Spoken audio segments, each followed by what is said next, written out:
ঢাকাসহ দেশের বিভিন্ন স্থানে শিশুদের মধ্যে হামের সংক্রমণ তীব্রতর হচ্ছে। ভিড় বাড়ছে সরকারি বেসরকারি হাসপাতালগুলোর শিশু ওয়ার্ডে। এমন পরিস্থিতিতে গতকাল থেকে শুরু হয়েছে হাম রুবেলা টিকাদান কর্মসূচি। শিশুদের সুরক্ষা দিতে ঝালকাঠির নলছিটিতে জরুরি ভিত্তিতে দ্বিতীয় দিনের মতো হাম রুবেলার টিকাদান কর্মসূচি চলছে। উপজেলা স্বাস্থ্য কমপ্লেক্স সহ 10টি ইউনিয়নে একযোগে এই কর্মসূচি চলছে। 16 দিনব্যাপী হাম রুবেলার টিকাদান কর্মসূচিতে 21,000 শিশুকে টিকা প্রদান করার লক্ষ্যমাত্রা নির্ধারণ করা হয়েছে। এদিকে আক্রান্ত রোগীর সংখ্যা বৃদ্ধির কারণে নাটোর জেনারেল হাসপাতালে বৃদ্ধি করা হয়েছে আরেকটি হাম ইউনিট। গতকাল থেকে 8টি কেন্দ্রে চলছে হামের টিকা প্রদান কার্যক্রম। টিকা কর্মসূচির খবর জানতে এখন যাচ্ছি চাঁদপুরে। সেখানে আছেন আমাদের স্থানীয় প্রতিনিধি শরীফুল ইসলাম। শরীফুল, জরুরি টিকাদান কর্মসূচি আজ তো দ্বিতীয় দিনের কর্মসূচি চলার কথা, কেমন দেখছেন কার্যক্রম এবং অভিভাবকরা কি বলছেন?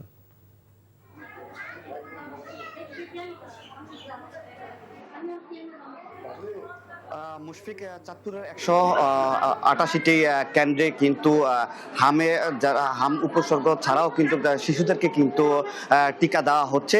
চাঁদপুর স্বাস্থ্য বিভাগ থেকে জানিয়েছে 72,000-এরও বেশি শিশুদেরকে কিন্তু এই হামের টিকা দেওয়া হবে। ইতিমধ্যে কিন্তু স্বাস্থ্য বিভাগ থেকে চাঁদপুরকে কিন্তু রেড জোনের আওতায় আনা হয়েছে।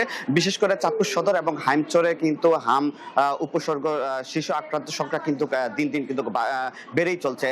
ইতিমধ্যে চাঁদপুর সরকারি জেনারেল হাসপাতালে হাম উপসর্গ নিয়ে প্রায় অর্ধশত রোগী কিন্তু শিশু ভর্তি হয়েছে। এছাড়া এখনো প্রায় 20 জন রোগীকে আলাদা আইসোলেশন ওয়ার্ডে কিন্তু চিকিৎসা সেবা দেওয়া হচ্ছে। এছাড়া ঠান্ডা, জ্বর, নিউমোনিয়া, ডায়রিয়া সহ চাঁদপুরে বলা চলে যে রোগী একেবারে ঠাসায়। প্রায় 44 বেডের বিপরীতে অর্ধশতাধিক শিশু কিন্তু এই হাসপাতালে কিন্তু চিকিৎসা সেবা দেওয়া হচ্ছে। বলা চলছে চাঁদপুর শহরের বিভিন্ন জায়গায়, বিশেষ করে বিভিন্ন ক্লিনিক এবং বিভিন্ন পাড়া মহল্লাগুলোতে কিন্তু এই যে হামের যে টিকা কেন্দ্র, সেই টিকা কেন্দ্র কিন্তু খোলা হয়েছে। আমরা দেখছি যে সকাল থেকেই কিন্তু অভিভাবকরা কিন্তু তাদের শিশুদেরকে নিয়ে কিন্তু এই যে টিকা কেন্দ্রে আসছেন এবং তারা কিন্তু স্বতঃস্ফূর্তভাবে কিন্তু এই টিকা দিচ্ছেন। তো বেলা বাড়ার সাথে সাথে কিন্তু আমরা দেখছি যে টিকা কেন্দ্রে কিন্তু অভিভাবকদের ভিড়।